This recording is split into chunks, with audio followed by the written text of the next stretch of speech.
Hello, today I'm in my workshop rather than my studio, and that's because I have some of these.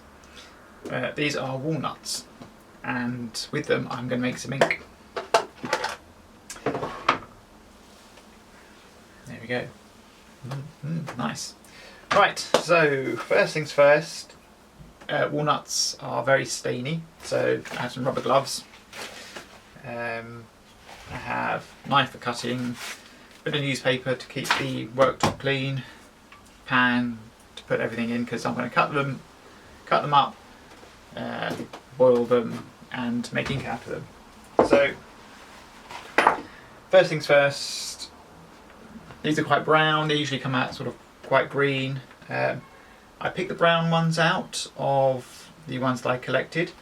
I collected them from the walnut tree at the Weald and Downland Museum, just outside the house called Bayleaf.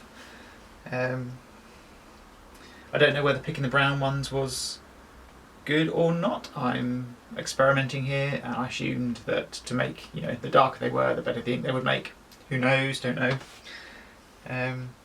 One of the things I did hear about walnuts is the browner they are, the more likely they are to have little maggots in, and looking at these here, I think I can see some on the surface, so not really looking forward to that so much, but we'll have to get on with it, I suppose. But yeah, first things first is to cut the flesh off these. If you've not seen walnuts in their natural state before they're dried and the kind of stuff you see at Christmas in your nut bowl, they kind of look a bit like a plum or something. They're sort of round fleshy fruit. It's the fleshy bit that I want, not the nut, so I'm going to cut the flesh off, we'll throw the nuts away, boil up the flesh. So let's do that then.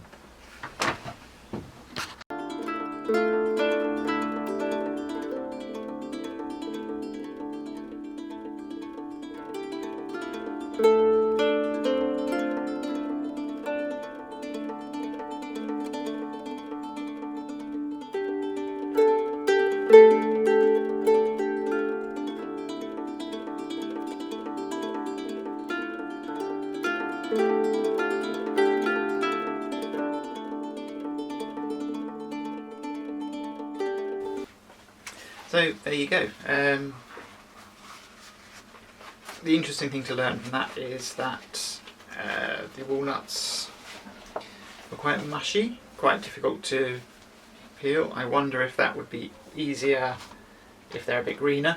Maybe next time I'll just get some fresh ones, not get all the brown mushy ones, and see if that's any easier to stone them. So I'm going to put some water on here, rinse the last of the flesh off the walnuts, then we get on to the next stage.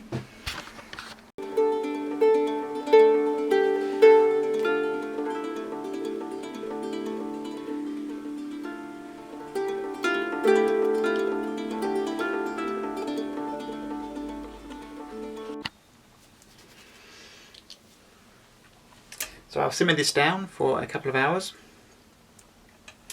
I slightly over simmered it, to be honest. Took my eye off the ball and it kind of burnt slightly, so I had to add some more water to bring it back to life, which may affect it. I think it may make it a bit paler than it otherwise would have been, but you live and learn, hey. It doesn't look bad. It's a nice dark brown colour. So now it's all nicely boiled down, I'm going to strain it through a straining cloth into a jar, get all the lumps out. Stick my gloves on again for this because I'm going to give it a good squeeze, make sure everything comes out nicely.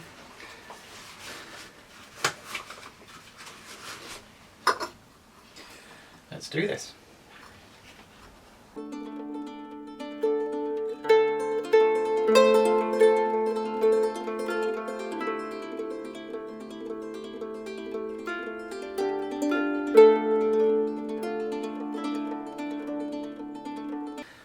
So after I squeezed all that out, I actually managed to end up with one jam jar full and one yoghurt pot about 2/3 full. So that's not a bad yield.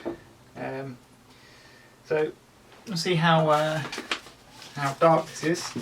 So it's not too bad. I mean, it's a lovely colour, it has to be said. It's a little bit thin still.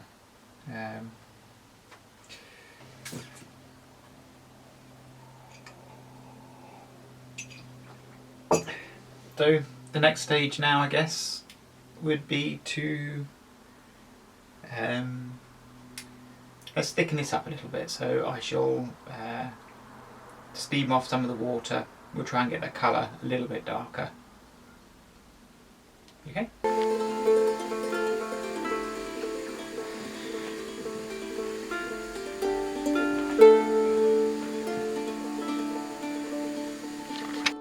Okay, so I have reduced this down quite a lot, so I've only got one jam jar left now. But I don't think it's made, I don't know actually. That's not bad. It's a little bit darker than it was. Not a whole lot.